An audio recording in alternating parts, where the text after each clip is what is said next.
అందరికీ నమస్కారం. Welcome to prime 9 desk analysis. నేను రాజు. నిన్న వైఎస్ఆర్ కాంగ్రెస్ పార్టీ రాష్ట్ర అధికార ప్రతినిధి, అలాగే ఆమె యాంకరు, సినిమా యాక్ట్రెస్ అయినటువంటి శ్యామల ఒక సభలో కూర్చొని పవన్ కళ్యాణ్ గారి ఫోటో తీసుకొని, పవన్ కళ్యాణ్ గారు కనపడుట లేదు, ఈయన ఎక్కడన్నా కనిపిస్తే మీరు చెప్పండి, రాష్ట్రంలో ఉన్నటువంటి ప్రజలకు ఆయన కనపడట్లేదు, ఆయనకి రాష్ట్రంలో ఉన్నటువంటి పరిస్థితులు ఆయనకి కనపడటం లేదు అని చెప్పేసి వ్యంగ్యంగా కొన్ని విమర్శలు చేస్తూ ఆయన ఫోటోని అందరికి కూడా ప్రదర్శిస్తూ చూసినటువంటి పరిస్థితి. ఒక్కసారి మనం ఆ వీడియోని చూద్దాం. వీడియో చూసిన తర్వాత మన వీడియోలోకి మనం వెళ్దాం. ఒక్కసారి ఆ వీడియో చూడండి. అలాగే ఇంకొక ప్రముఖ నాయకుడు ఉన్నారు. ఈయన ఎక్కడన్నా కనబడితే కొంచెం చెప్పరా మీరు నాకు? ఎక్కడన్నా కనబడితే కొంచెం దయచేసి తెలియజేయగలరు. కనబడుట లేదు. రాష్ట్రంలో జరిగేవి ఈయనకి కనబడట్లేదు, ఆయన రాష్ట్ర ప్రజలు ఎవరికి కనబడట్లేదు. ఎస్, చూసారు కదా వీడియో. సో ఆ వీడియోలో ఆమె ఏం మాట్లాడింది, పవన్ కళ్యాణ్ కనపడటం లేదు, కనిపిస్తే చెప్పండి అని చెప్పేసి ఆమె ఒక పెద్ద షో చేసినటువంటి పరిస్థితి. అసలు ఈ శ్యామల అనేటటువంటి రాష్ట్ర అధికార ప్రతినిధి ఎక్కడ ఉంటారు? ఆమె ఆంధ్రప్రదేశ్కి సంబంధించినటువంటి ఆమె ఉండేది హైదరాబాద్లో. ఆమె సినిమాలకు సంబంధించినటువంటి కార్యక్రమాలు, అలాగే ఆమె ప్రొఫెషన్కి సంబంధించిన కార్యక్రమాలు చేస్తుంటారు, పార్ట్ టైం పాలిటిక్స్ చేస్తుంటారు.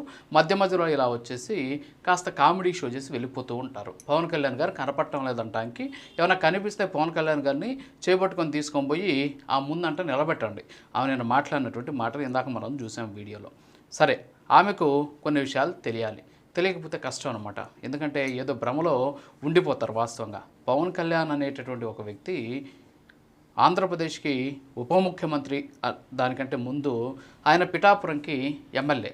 సో పిఠాపురం ఎమ్మెల్యే అయినటువంటి పవన్ కళ్యాణ్ పిఠాపురంకి ఏం చేశాడో ఫస్ట్ తెలుసుకోవాలి.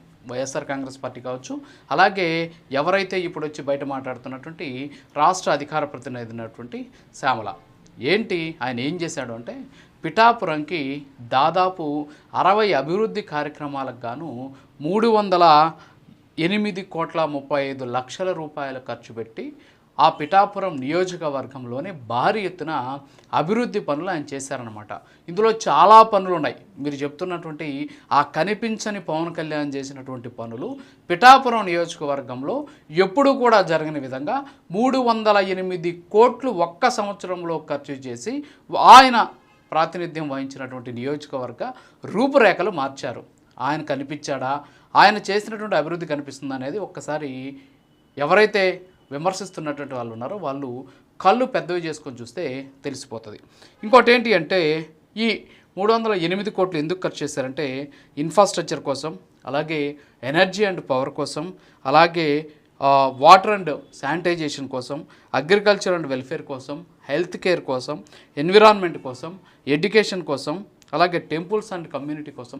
సో ఇలాగా అన్ని వర్గాలను సంతృప్తిపరిచే విధంగా, అందరికీ సమన్వయం చేసే విధంగా అక్కడ అభివృద్ధి కార్యక్రమాలు చేశారు.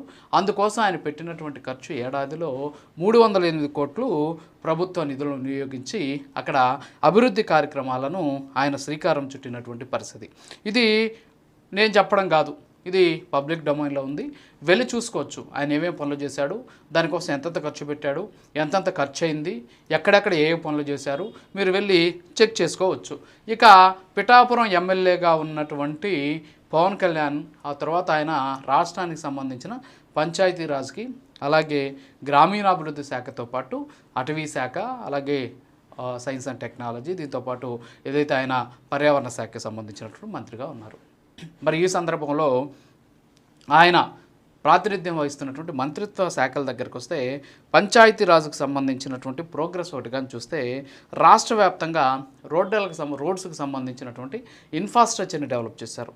ఏంటి ఇన్ఫ్రాస్ట్రక్చర్ అంటే, కేవలం గతంలో జగన్మోహన్ రెడ్డి సీఎంగా ఉన్న సందర్భంలో కనీసం గతుకులకి ప్యాచ్లు కూడా వేయలేనటువంటి పరిస్థితుల్లో ఆంధ్రప్రదేశ్ రాష్ట్ర రోడ్ల గురించి ఏ విధంగా పక్క రాష్ట్రంలో నవ్వుకున్నారో అందరూ కూడా గుర్తుండే ఉంటుంది. సో అలాంటి రోడ్లన్నీ కూడా ఈరోజు చాలా అద్భుతంగా ఉన్నటువంటి పరిస్థితి. సో అది తెలుసుకోవాలి. దాంట్లో ఏమున్నాయంటే, దాదాపు 4,000 కిలోమీటర్లు సీసీ రోడ్స్ని నిర్మించారు. అలాగే 276 కిలోమీటర్లు బీటీ రోడ్స్ని కంప్లీట్ చేశారు. అలాగే 13,578 హ్యాబిటేషన్స్కి ఈ రోడ్డు కనెక్టివిటీని అందుబాటులోకి తీసుకొచ్చారు. దీంతోపాటు 1877 హ్యాబిటేషన్స్కి ఫస్ట్ టైం రోడ్లు, అంటే వాళ్ళు కనీసం రోడ్లే తెలియనటువంటి హ్యాబిటేషన్స్కి దాదాపు 1877 ప్రాంతాలకి ఈ రోడ్డుని ఫస్ట్ టైం చూపించే విధంగా అక్కడ రోడ్లను నిర్మించారు. అంతేకాకుండా ట్రైబల్ కనెక్టివిటీ దగ్గరికి వస్తే దాదాపు 706 ట్రైబల్ హ్యాబిటేషన్స్కి రోడ్లతోటి కనెక్టివిటీని పెంచారు. అలాగే 510 కిలోమీటర్ల రోడ్లను నిర్మించారు. అలాగే 352 కోట్ల రూపాయలతోటి ఇన్వెస్ట్ చేసి దాదాపు 132,000 మంది ట్రైబల్ బెనిఫిషరీకి ఇచ్చే విధంగా ఎడ్యుకేషన్ కావచ్చు, హెల్త్ కేర్ కావచ్చు, వాళ్ళ లైవ్లీహుడ్కి సంబంధించి అన్ని కోట్ల రూపాయలను ఆ ప్రాంతాల్లో ఖర్చు చేశారు. దీంతోపాటు పంచాయతీరాజ్ డిపార్ట్మెంట్కి సంబంధించి దాదాపు 449 బీటీ రోడ్స్కి సంబంధించినటువంటి కార్యక్రమం చేశారు. అలాగే 340 రోడ్లకు సంబంధించి ఫస్ట్ టైం యాక్సెస్ 419 హ్యాబిటేషన్స్కి ఆ శాఖ నుంచి ఇచ్చినటువంటి పరిస్థితి.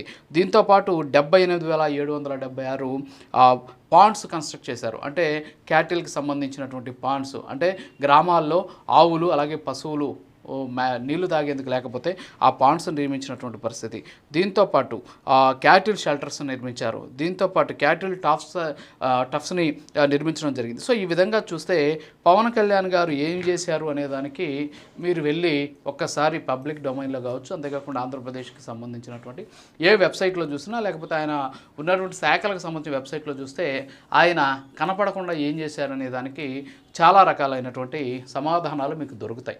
సో ఆయన పట్టుకొని ఏదో మనం హైప్ అయిపోవాలి, ఏదో విజిటింగ్ పొలిటీషియన్గా సినిమాలు లేనప్పుడు, లేకపోతే అక్కడ ఏదైతే కాల్ షీట్స్ లేనప్పుడు ఆ టైం చూసుకొని ఇక్కడ రాష్ట్రానికి వచ్చి హైదరాబాద్ నుంచి ఇక్కడ జరుగుతున్నటువంటి వాటి మీద 4 మాటలు మాట్లాడేసి మళ్ళీ అక్కడికి ప్యాకప్ అయిపోయేటటువంటి సందర్భంలో అసలు నిజంగా పవన్ కళ్యాణ్ చేశాడా లేదా, పవన్ కళ్యాణ్ నిజంగా ఇచ్చినటువంటి మాట నిలబెట్టుకున్నాడా లేదా, ఆయన ఎలాంటి అభివృద్ధి కార్యక్రమాలు చేశాడు అనేది ఒక్కసారి తెలుసుకోవాల్సినటువంటి అవసరం ఉంది. అంతేగాని ఇష్టానుసారంగా పవన్ కళ్యాణ్ కనపడటం లేదు, కనిపిస్తే నాకు చెప్పండి, సో ఇలాంటి వెటకారపు మాటలు కానీ మాట్లాడితే, అందుకే గతంలో ఇలా మాట్లాడడం వల్లే పాపం జగన్మోహన్ రెడ్డి గారికి 11 స్థానాలకే ప్రజలు పరిమితం చేశారు. మీలాంటి వాళ్ళు ఇప్పటికైనా సరే జగన్మోహన్ రెడ్డి గారికి అన్యాయం చేయకుండా ఆయనకు ప్రజలలో మద్దతు పెరిగే విధంగా ప్రయత్నిస్తే బాగుంటుంది. కానీ అధికార ప్రతినిధులుగా ఉంటూ ఈ విధమైనటువంటి మాటలు మాట్లాడడం వల్ల ప్రజలు హర్షించేటటువంటి పరిస్థితి లేదు అనేటటువంటి విషయాన్ని దయచేసి